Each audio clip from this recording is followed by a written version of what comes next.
What's going on, guys? It's Greg here, aka NYPrepper. In this video, I'm going to review the Rock Island Armory Tac Ultra HC threaded high capacity 1911 10mm. This is a 16 round capacity 1911 chambered in 10mm. So I want to just share with you guys my experiences with this firearm, and I've already put probably over 1,000 rounds through this firearm, and I've had it for over 6 months. I've done a lot of penetration testing with it, velocity testing with it, and if you want to see those videos, check out my 10mm playlist. I'll leave a link to that playlist in the top right corner of this video. But I want to just give you guys an overview of the firearm, and I want to share my good and bad experiences with this firearm. I'm going to actually take it apart and show you guys some of the guts of the firearm, which is not something that a lot of people do on YouTube, and I think it's very important to look at the guts of a firearm, because a firearm may look pretty on the outside, but when you take a firearm apart and you really start to see how it's built, that's when you really start to see whether it's a high quality or low quality firearm, and whether you can rely on it to save your life in a dangerous situation. Rock Island Armory is based out of the Philippines, and they're actually subordinate to Arms Corps. Okay, so they're a Philippine company. That being said, because it's a Philippine company, one of the main issues you're going to run into with this firearm and any Rock Island Armory firearm, any of their 1911s or any of their handguns, is because it's a Philippine company, a lot of their dimensions, whether it's sight dovetails or grip screws or barrel threading, it's all in metric, okay? And the dimensions are not the same as an American 1911 or American handguns, okay? So that's something to keep in mind, all right? This is not an American 1911. This is a Philippine 1911. That being said, the Filipinos are great people, and they're allies of the United States. So I have no problem supporting their company, especially when they offer innovative, high-quality firearms like this one right here. And what motivated me to purchase this firearm is that I have a Glock 20, and you know, I've never been a big fan of plastic handguns, and I love my Glock 20, but I was wanting more. You know, I didn't like the feel of the plastic frame, and it just felt kind of flimsy and cheap, like you could step on the frame and it would crack. So I started researching if there's any 1911s chambered in 10mm, and I found a bunch, but the most popular one being from Kimber, but it only had an 8-round capacity. So I said, well, 8-round capacity in 10mm, I'll just stick with my Glock 20, where I can use 30+ round magazines, or at least 16 round magazines, you know. But I kept searching, and I found the Rock Island Armory Tac Ultra HC threaded, and the HC stands for high capacity, and I just fell in love with it. It's just, to me, the ideal general purpose handgun. To me, the 10mm is the best general purpose pistol cartridge.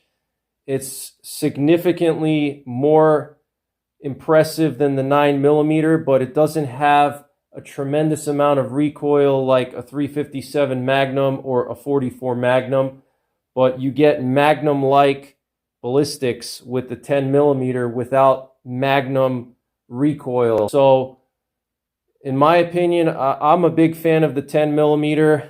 I think it's the best pistol cartridge for general purpose, whether it's home defense, concealed carry, SHTF, hunting. You can actually hunt with a 10mm, and even bear defense or woods defense. I think it's just an excellent general purpose cartridge. And really what was missing with the 10mm was a bomb-proof handgun chambered for it. And yes, the Glocks are very reliable, but they're not as reliable as 1911s. You know, 1911s were proven in multiple wars. Glocks have only been proven on the streets of the United States by law enforcement, and other countries also use the Glock now in their law enforcement and military agencies. And they're very reliable, but to me, nothing beats a 1911. It's the king of reliability, solid steel frame. And not only that, but they're just much better designed than a Glock. To me, a Glock is like a Honda Civic, and a 1911 is like a Chevy Camaro. There's much more features on a 1911. It's just overall a much higher quality firearm in general based on the design, the original 1911 design. So I found this bad boy right here, and I'm absolutely in love with it. So I want to just show you guys the firearm, and then I'm going to go over some specs. And I hope I didn't insult any of you Glock fanboys out there. I do have a Glock 20, and I like it. It's a decent firearm, but I don't think it's the end-all, be-all like some Glock fanboys think. So, and I'm not a 1911 fanboy either, actually, but I do think they're a more robust design. If you look at a 1911 and a Glock, and you compare everything, all the parts, the 1911, hands down, is much higher quality and much more robust. But that's a whole nother topic for a different video. So this case is pretty cool. And here it is, guys. This is the Rock Island 1911 10mm Tac Ultra HC threaded. Look at how beautiful this firearm is, guys. I mean, it's just gorgeous. I love the look of it. It's got excellent balance. I think the length of the barrel, it just feels really good, and the heft of this handgun helps tame the recoil much better than my Glock 20. It's probably a good ½ pound heavier than my Glock 20 is, and it has a solid steel frame. There's no plastic on this firearm whatsoever. Everything is metal, okay? There's zero plastic, all right? This thing is literally bomb-proof, and that's what 1911s were designed for. They were designed for war, okay? Glocks were designed for law enforcement, and law enforcement and war are two separate things. You could literally drive over this pistol with your car probably multiple times, and nothing is really going to happen to it. You're not going to really destroy anything except maybe the safety. You might mess up the slide a little bit, but it's not going to crack the frame like a Glock. If you drive over your Glock, it's going to split into pieces. All the plastic is going to crack. So it's just a really robust design. So I want to just show you the magazine here that comes with this firearm. And this is the factory magazine, okay? One of the problems with this handgun is that it's hard to find magazines, okay? There is a magazine shortage right now as of the filming of this video, which is mid-August 2022. It's hard to find magazines for this handgun. So that's one of the drawbacks to this firearm, is difficulty finding magazines.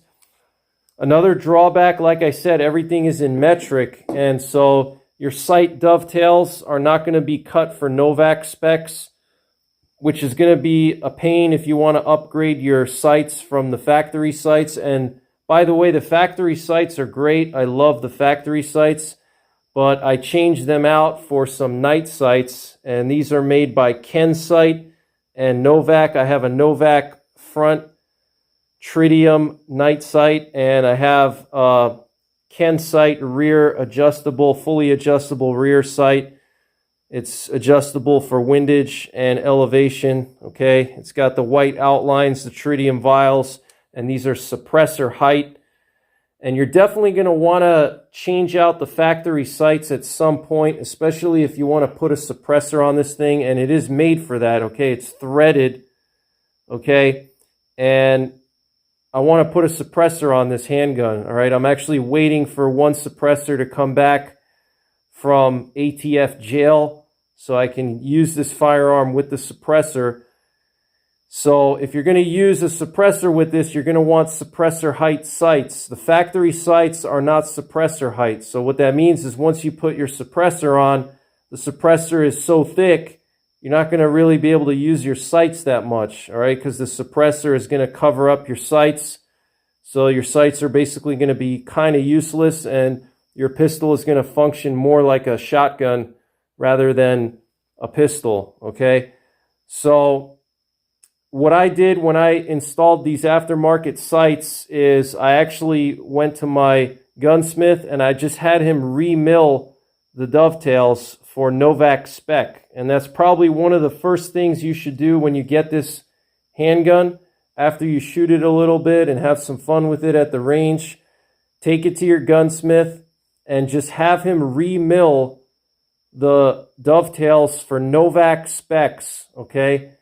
Novak is the most common 1911 dovetail spec, one of the most common, and you're going to be able to easily find aftermarket sights for this spec, okay? With the Rock Island Armory sight specs, you're not going to be able to get your sights to fit in the dovetail without some filing. You're going to have to file the sight or try to file the dovetail, and you know, why go through all that hassle? Just go to your gunsmith, drop the slide off. Maybe in 2 or 3 weeks, you'll get it back and it'll be remilled for Novak specs, and you'll be able to put in any Novak spec sight, okay?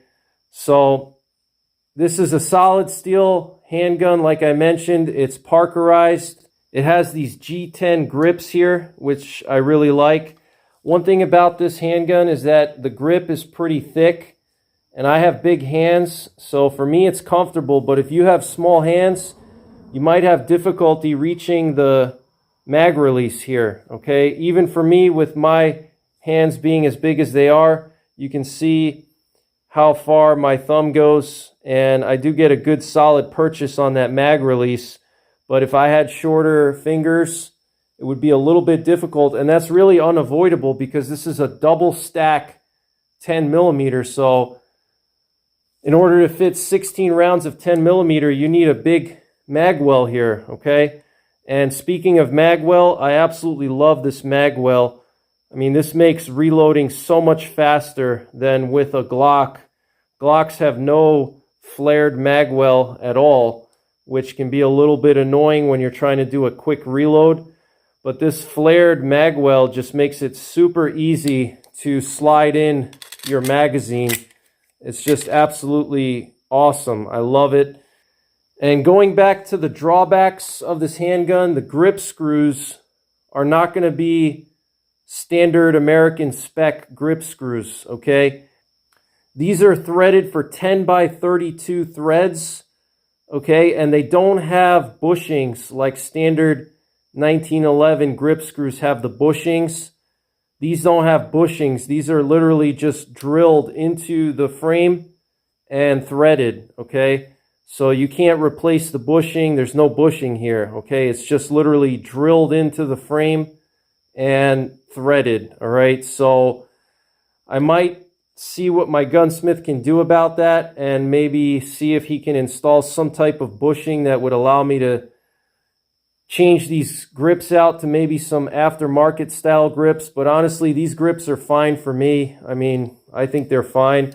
I don't like the really sharp grips because they cut your hands. These are just right. They give you grip, but they're not sharp, okay? You can get a good solid purchase, but they're not going to like cut your hand or feel painful, especially when you're shooting heavy recoiling 10 millimeter ammunition like bear loads. Now, one thing about these grips is that I did have to kind of sand one part right here, okay, on both sides. I had to just very lightly sand this little piece that comes out because it was actually pretty sharp. And what was happening on this side right here, the left side, when the gun would recoil back into the web of my hand, because this G10 was not polished or sanded at the factory, I was actually getting a cut here every time I would shoot more than a couple of rounds with heavy recoiling loads. So I just unscrewed the grip screws and just sanded down that little part there so it's nice and smooth. You can see it's nice and smooth now. Okay, but before it was like a sharp angle there, which was cutting my skin. Okay, so this is threaded, and the threads are 0.578 by 28. Okay, that's the thread pattern. All right, so I'll just show you guys what the threads look like if you're curious. Okay, very good job on the threading. And the barrel is really thick. Okay, look at how thick that barrel is. This is like a bull barrel, basically, right out of the factory. Much thicker than a Glock barrel. And that really helps a lot with accuracy. It helps a lot with barrel overheating. You can maintain tight groups longer through longer shot strings where you're shooting 5 or 10 rounds at a time, because as the barrel heats up, your groups are going to open up, and with a thicker barrel, you're going to keep those tight groups. So this barrel is quite thick, and you can see that there's a nice shoulder here. There's a lot of meat on that shoulder for tightening down your suppressor. So this was really designed very well, and I'm really impressed by the design. There's just some minor things, like I mentioned, the metric threading and the dovetails that are kind of a pain. Also, I did have some issues with feeding with certain ammunition. In particular, I noticed FMJ ammunition had some jam-ups, and basically what was happening is that the Full Metal Jacket ammunition would jam on the feed ramp there. And I think that's just because of the shape of the Full Metal Jacket. Not all Full Metal Jacket ammo, but I noticed in particular the PMC bronze, it would jam. It wouldn't want to chamber, okay? It would get stuck on the feed ramp, and that was just the shape of the bullet, I'm guessing.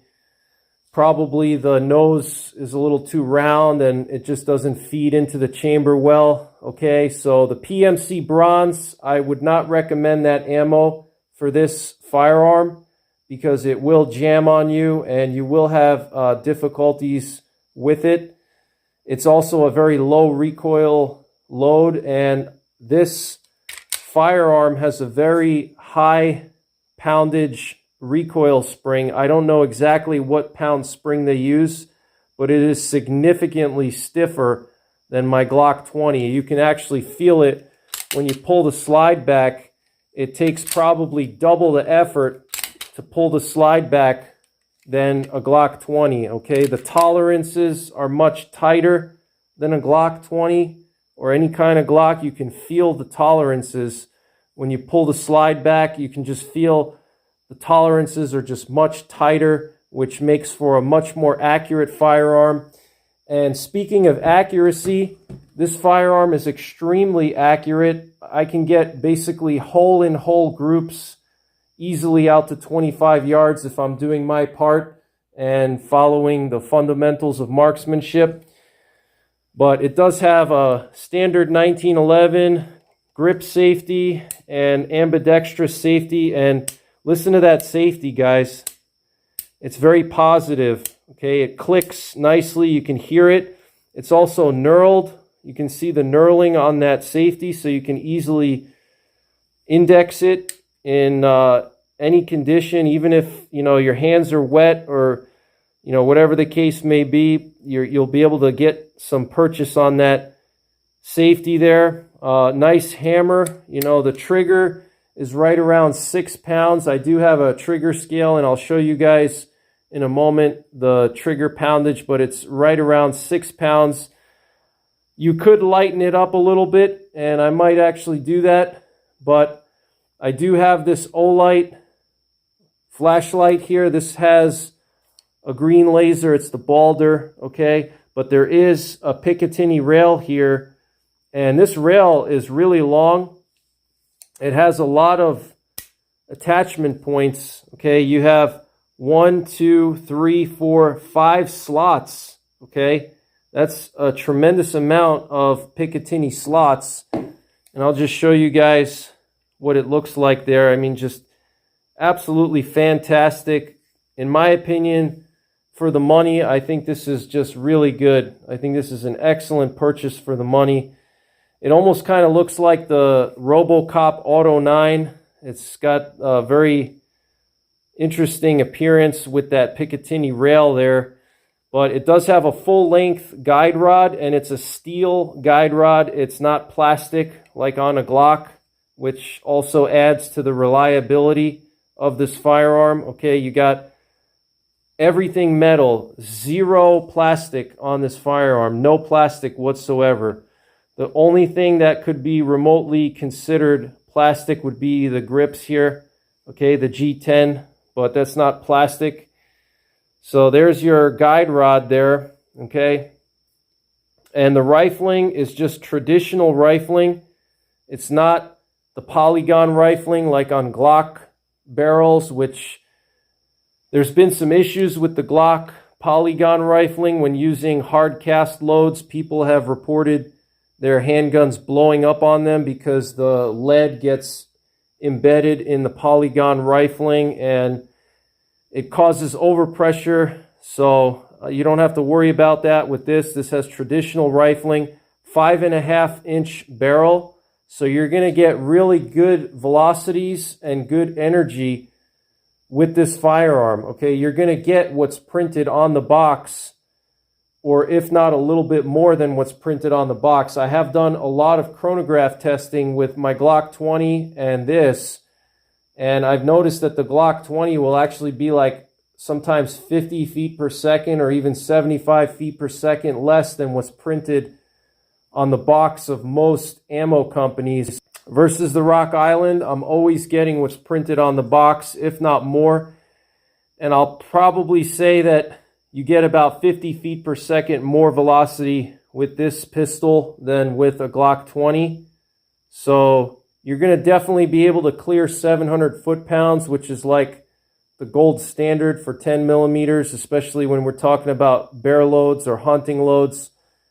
So that's a good thing. You don't have to worry about being underpowered with this for sure. The weight of the firearm helps tame the recoil and also the length of the barrel. It just soaks up the recoil. When you shoot bear loads with this, you don't even know you're shooting a 10 millimeter. It feels like a 9 millimeter with plus P loads, you know, versus the Glock 20, because it's much lighter and shorter barrel and made of plastic. You really feel the recoil and the flip. It does have this skeletonized trigger, and you can see the knurling on that trigger, so you get a nice purchase on that trigger. Okay, your finger's not going to slip off or anything. You can really feel that knurling, and it just makes your finger want to stay on that trigger. So I'm just going to get my trigger poundage scale, and we'll just test the trigger poundage for you. All right, guys, let's test the trigger poundage now.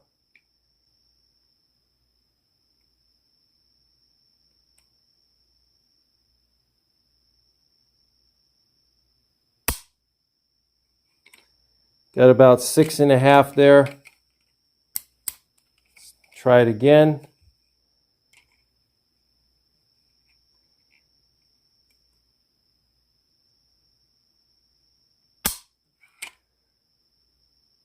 Just under 6.5.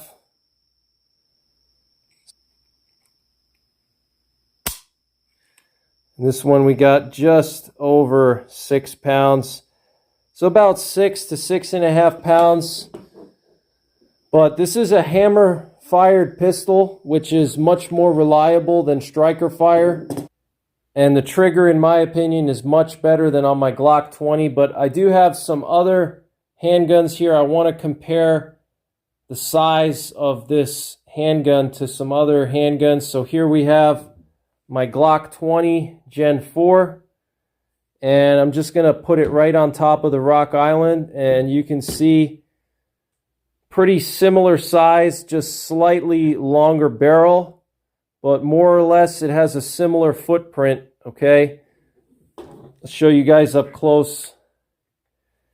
Okay, you can see the footprint is pretty similar. Okay, the slide on the Glock is much wider, but more or less pretty similar. And look at the difference in the mag well, guys. I mean, this is solid steel here, okay? Versus the Glock, you got this cheap plastic. I mean, you could literally squeeze this and it will break or bend. But look at the difference in quality there. And that flared mag well just makes it so much easier to reload than with a Glock. You don't have any flare at all, okay? And you can actually flex the mag well if you squeeze on it on a Glock. Look at that, guys.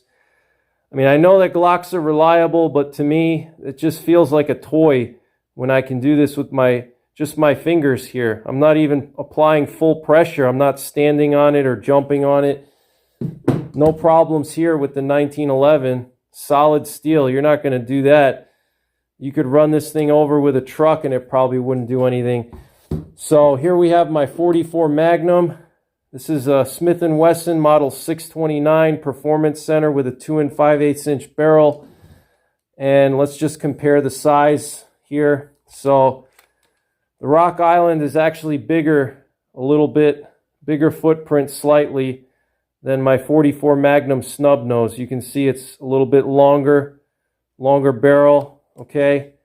But still not a huge difference, okay? It's pretty similar footprint. So you could EDC this if you wanted to, but really it's not made for EDC. This is a good woods gun. This is a good SHTF gun. This is a good home defense gun. This is a good Minuteman gun.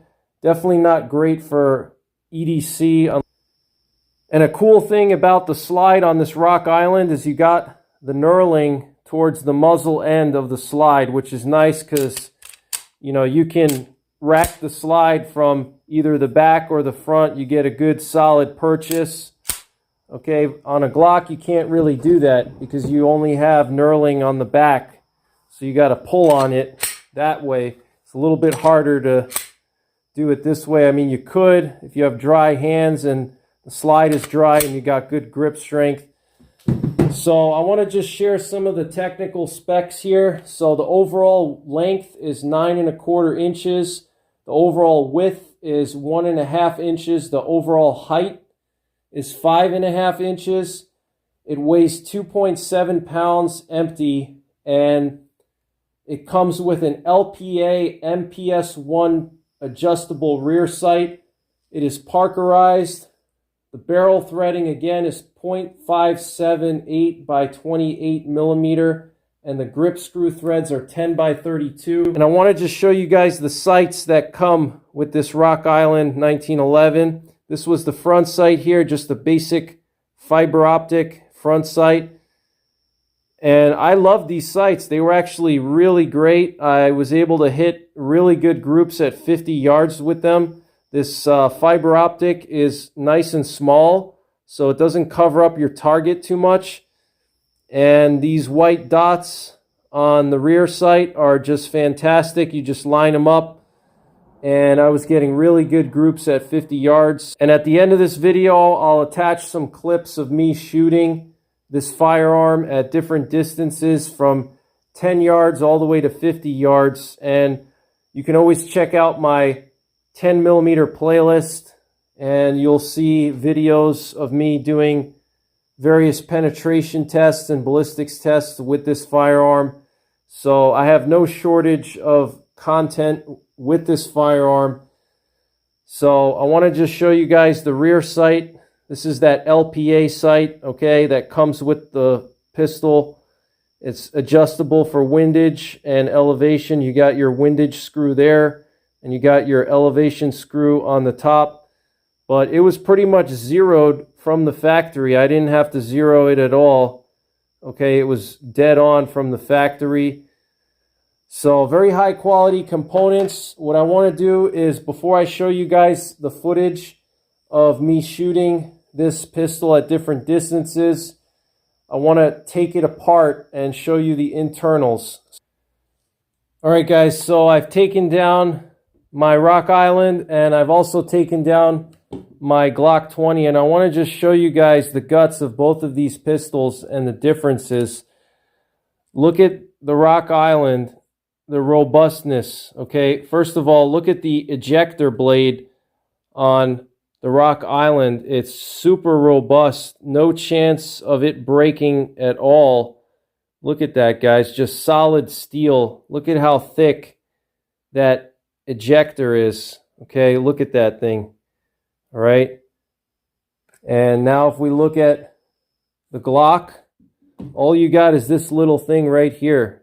Okay, if that thing breaks off, which can happen and has happened to a lot of people, you're screwed, okay? So right there is just a huge difference in quality between the Glock and the 1911, different design. The big disadvantage to the 1911, especially this one, any 1911 with a full-length guide rod, you're not going to be able to take it down as easily in the field because you need a pin to hold the spring in place. So you need like a little pin of some kind, a safety pin, or the best thing is actually a paper clip, and you got to stick the paper clip in the hole, and this way you can get the barrel out. But if you don't have a pin, it's hard to take down in the field. But look at that beautiful full-length stainless steel guide rod, guys. Look at that thing. And this barrel is just super thick. I mean, just much more robust than any Glock. And here's the Glock. And you can see this has a partial length guide rod and it's plastic. Okay.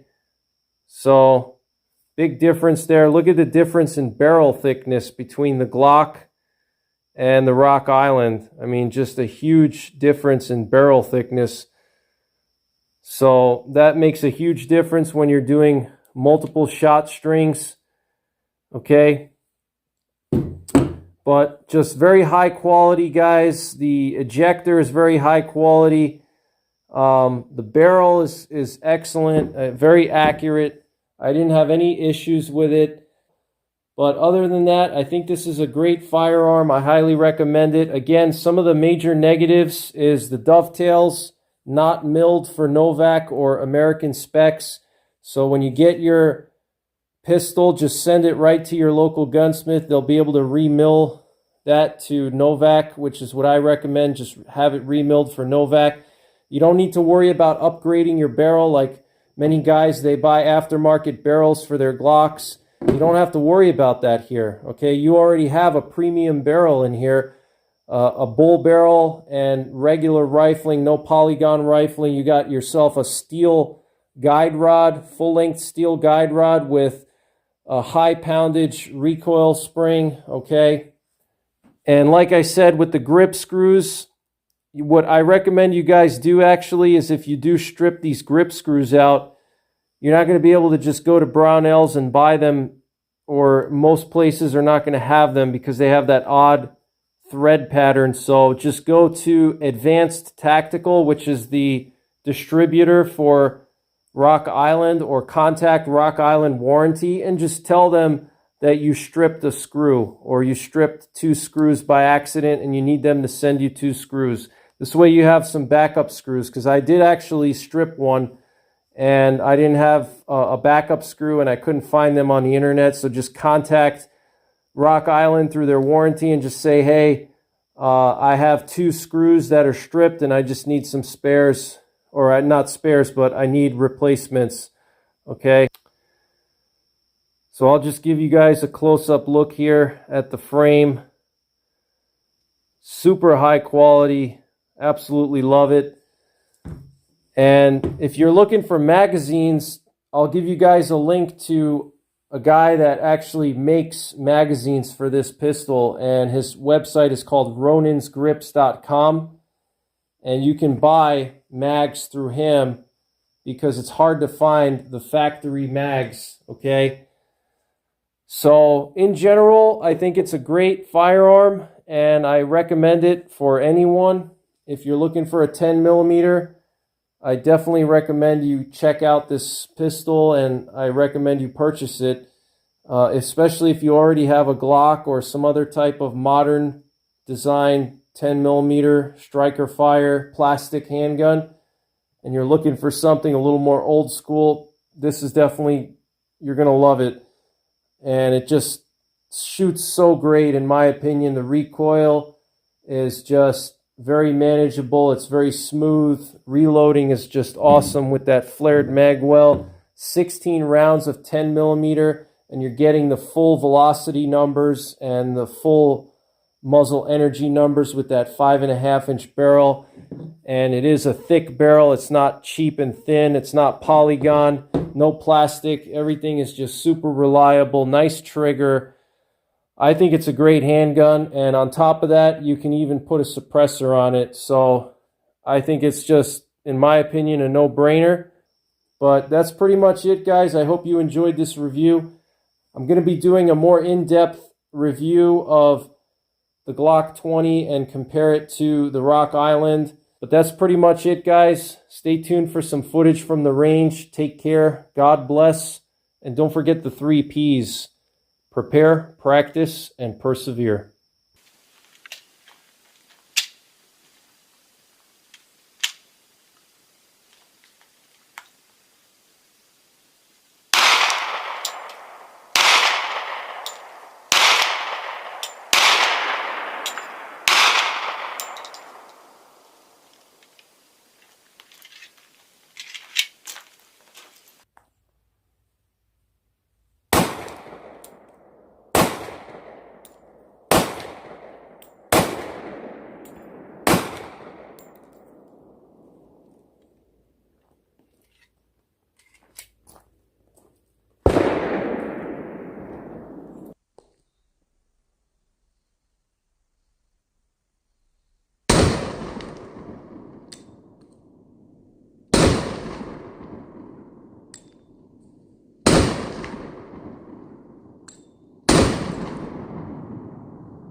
All right, guys, here were the 10 shots I just took. 1, 2, 3, 4, 5, 6. 1, 2, 3, 4. Move the target back to 25 yards, and let's see what happens now.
All right, guys, just wanted to show you my 25-yard shots.